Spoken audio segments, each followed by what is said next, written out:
tous, bienvenue sur ma chaîne Nelly Makeup. Aujourd'hui, on se retrouve encore une fois dans cette playlist Ghost Tea Time pour de nouvelles histoires paranormales que je vous apporte dans cette vidéo. Et vu que la semaine dernière, il n'y a pas eu, on aura deux vidéos cette semaine, dont ce week-end, voilà. Et je sais pas s'il y aura les sous-titres cette fois-ci en anglais, peut-être que non, je sais pas, je vais voir ça, on verra bien. En tout cas, je vous amène deux vidéos cette semaine avec deux histoires paranormales. Du coup, voilà, j'espère vraiment que ça va vous plaire. Donc sans plus m'attarder, je vous laisse avec la suite de la vidéo. C'est parti.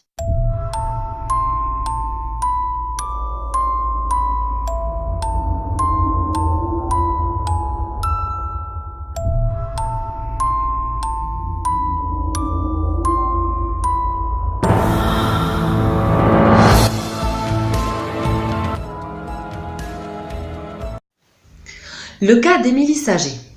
La première fois que l'on voit le double d'Émilie Saget, c'est en 1845, juste à côté d'elle. La jeune femme, alors institutrice non loin de Riga, écrit au tableau dans une classe composée d'au moins 12 élèves. Des élèves qui témoignent tous avoir vu apparaître un sosie parfait de leur maîtresse, à quelques centimètres seulement de celle-ci, et en tout point identique. À ceci près que l'apparition ne tient pas de craie. Ce double multiplie les apparitions, jouant avec la curiosité et la peur des élèves fascinés. À tel point qu'un jour, un groupe de jeunes filles s'enhardit et pose la main sur l'une des deux Émilie pour la voir aussitôt s'évanouir dans l'air. Les adultes de cette très sérieuse institution n'en croient évidemment pas un mot. Jusqu'au jour où c'est le jardinier du domaine qui témoigne avoir vu, à quelques secondes près, l'institutrice au jardin, un livre à la main, puis attablée au réfectoire avec ses collègues et élèves. Cette fois, la direction ne peut plus faire la sourde oreille et l'institutrice est convoquée et sommée de s'expliquer. La jeune femme est épuisée. Elle ne peut nier les faits pour lesquels elle a déjà été renvoyée plusieurs fois. Mais elle avoue également son impuissance et n'est pour rien dans ces phénomènes. La pauvre femme semble par la suite trouver la paix en entrant au service d'une riche douairière. Mais celle-ci est assassinée, alors qu'Émilie Saget est à des centaines de kilomètres de là. Des témoins jurent pourtant l'avoir vue sortir de la maison au moment présumé du meurtre. Voilà pour cette histoire. Ce fut une petite histoire paranormale, donc voilà. Je vous laisse imaginer la suite, je sais pas, vous faire un petit délire dans la tête, hein, voilà. Donc du coup maintenant on va passer à la deuxième histoire. Je pense que cette histoire elle est assez connue parce que même ils ont fait un film aussi là-dessus. Et si ça vous intéresse, je vous laisse le lien en barre d'infos de la bande-annonce du film. Et par ailleurs je vous laisse le petit i par là aussi de mes histoires précédentes. Donc voilà. Du coup on va s'attaquer à cette deuxième histoire paranormale. La forêt maudite d'Akigahara. Alors excusez-moi déjà pour la prononciation parce que bon voilà. Daokigahara, voilà, je sais pas trop comment on dit, mais voilà. Je pense que certains connaissent, certains ne connaissent pas, mais voilà, si jamais ça vous intéresse, vous aimez bien les films un peu flippants et tout ça, ça parle sur ça, ce film-là, sur ce qui se passe et tout ça. Donc voilà, encore une fois, en barre d'infos, le lien de la bande-annonce. La vie est un cadeau précieux offert par vos parents. S'il vous plaît, pensez à eux, à votre entourage, à vos amis. Ne gardez pas les choses en vous, parlez-en. Donc oui, effectivement, par rapport à ce qui se raconte dans cette histoire, déjà, sans vous la lire même, je vous fais un petit bref résumé et après je vous lis pour que vous ayez plus en détail. Mais voilà, comme je viens de le lire et comme c'est écrit exactement, voilà, vous n'êtes pas tout seul. Vous avez certainement, sûrement quelqu'un à qui vous confier, donc parlez-en à quelqu'un quand ça va pas. Parlez-en et voilà, accrochez-vous comme vous pouvez, mais surtout ne gardez jamais rien pour vous. Et donc en fait, c'est la forêt, on peut l'appeler cette forêt, on peut l'appeler la forêt de la forêt suicidaire en fait, puisque les gens ils vont pour mettre fin à leur vie dans cette forêt apparemment. Et du coup, il y en a beaucoup en fait qui se perdent et qui finissent aussi morts là-dedans en fait, malheureusement.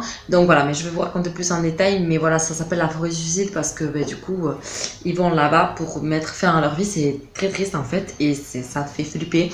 Donc voilà, mis à part ça, vraiment, voilà, si vous êtes en dépression ou quoi, vraiment parlez-en, ne restez pas les bras croisés. Je sais que c'est très difficile, on pense à ce moment-là qu'on a personne, mais vraiment qu'on a du monde et qui nous entoure et à qui vraiment, qui tiennent à nous quoi en fait. Et voilà, ne gardez jamais rien pour vous et tout. Et aussi, voilà, même si on va tout en noir, il y a vraiment quelqu'un qui va nous soutenir, on va s'en sortir de là. Et si je vous dis ça, c'est parce que j'ai déjà vécu, mais bon, je suis pas là pour parler de mon vécu.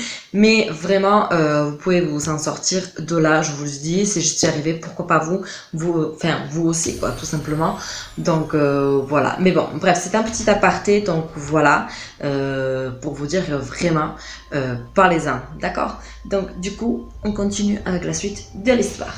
Des panneaux de ce type, la forêt d'Aokigahara, au Japon, en regorge. C'est en effet l'un des endroits où l'on se suicide le plus au monde. Les autorités y recensent plus d'une centaine de suicides par an, le plus souvent par pendaison. C'est une forêt dense, sombre, inquiétante, dans laquelle on ne saurait dire si celui qui s'y rend vient pour trouver la mort, ou si c'est la mort qui traque les imprudents commettant l'erreur de s'y aventurer. Voilà en fait.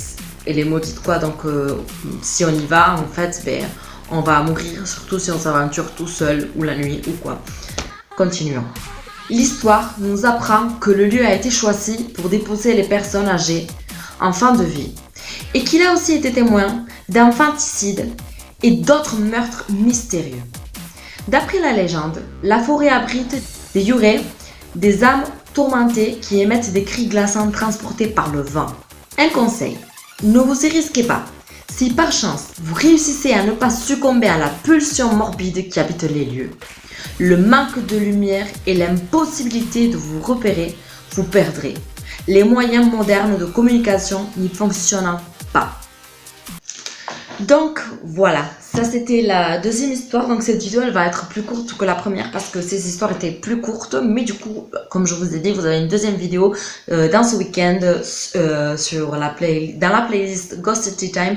À part d'autres vidéos que je suis en cours de préparation qui sont dans d'autres playlists et tout. Donc voilà.